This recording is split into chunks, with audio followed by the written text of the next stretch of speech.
Welcome to this DelftStack tutorial video.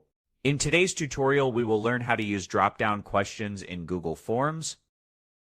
Drop-down questions allow respondents to select one option from a list. This helps keep your form neat and organized, especially when you have many choices. To add a drop-down question, open your form and click the plus button. Add a new question. As you can see, I've already added a title, description, and options.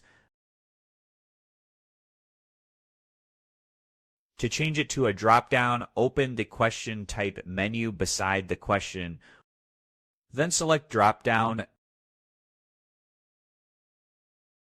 You can also mark the question as required so respondents can't skip it. Drop-down questions are especially useful for long lists like countries or departments. They help prevent the form from looking cluttered. Responses to drop-down questions appear clearly in the Responses tab. You can also export them to Google Sheets for sorting, filtering, and analysis.